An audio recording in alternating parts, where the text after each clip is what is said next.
Hi everyone! So today, ang gagawin natin ay magmi-makeup tayo. So ang imi-makeup natin is parang mauve. Kasi nakita ko siya kay Hoshi ng 17. Hindi ko na makita kung nasaan yung picture. Hinanap ko na sa Pinterest or sa Google. So kung hindi nyo kilala si Hoshi ay isang K-pop member ng 17. Ang gagamitin natin eyeshadow palette ay si Melrose Avenue ng JCat Cosmetics. Ito siya. So, ito yung mauve. Ito. Tapos ito. Oh, can't wait. So, tap lang natin yung eyeshadow brush dito. So, ang gamit kong eyeshadow brush is Celine 408.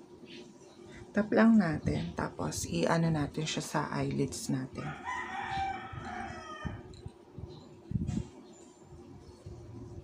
Tap-tap lang natin siya. So, after natin i-tap dito sa eyeshadow natin, i-blend lang natin siya pataas.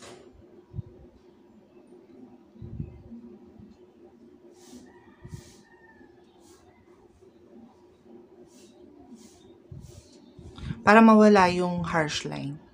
Tapos, kuhanin natin yung pinaka-shimmer niya. Ito. Lalagay lang natin siya sa eyelids natin. So, ang gamit kong brush is si Jesu Concealer 194. Tap lang natin siya dito. Kudo.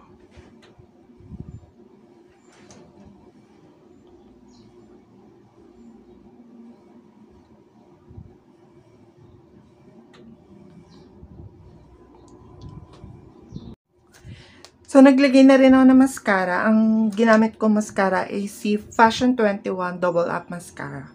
Then, pupunta na tayo sa pinaka-base natin.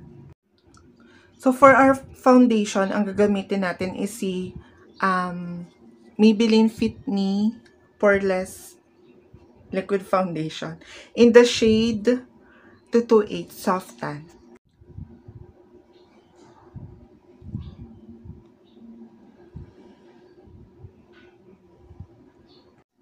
Ang ginamit ko naman concealer ay si Maybelline Fit Me Concealer in Sand number 20. For the powder, ang gagamitin natin ay si Vice Cosmetics Duo Finish Foundation in the shade Soapy Night.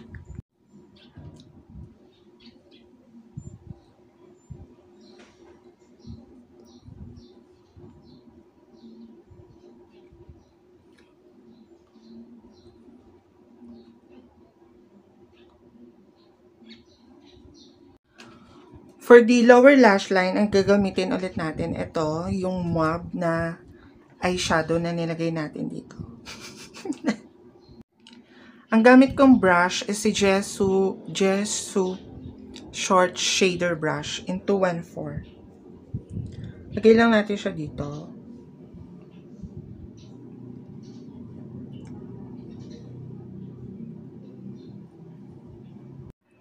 Then, para naman magkaroon siya ng sparkle, gagamitin ulit natin tong metallic shade na mauve din.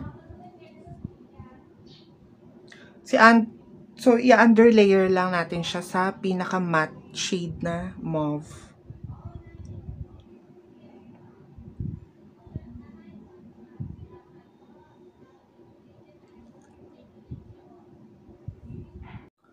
For the blush naman, gagamitin natin si Vice Cosmetics Aura Blush in the shade Bucon.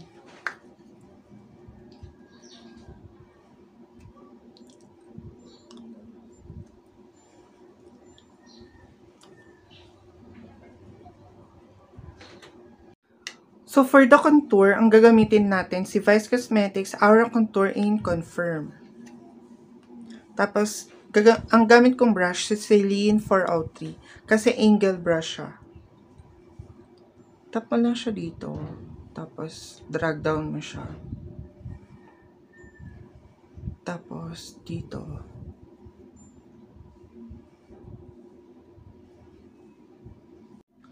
So, for the highlighter, ang gagamitin natin si e.l.f. highlighter. Tapos ang brush, si Jesu Tapered Blending Brush. Lalagay lang natin siya dito.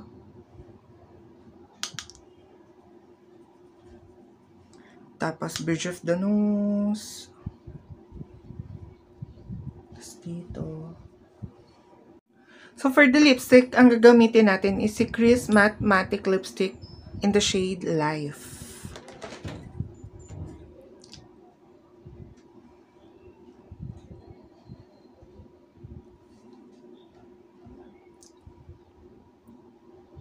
Ganyan lang.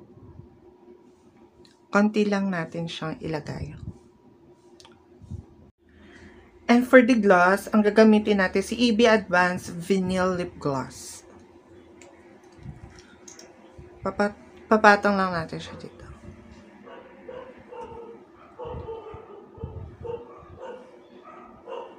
Tapos kalat lang. Thank you so much for watching. Hindi na ako naglagay ng eyelashes. Tapos hindi na rin ako naglagay ng wing eyeliner kasi hindi po ako marunong nun. Kumbaga, ito lang yung simple pero kumakabog na eyeshadow. Ayun, thank you so much for watching. I will see you on my next video. Bye!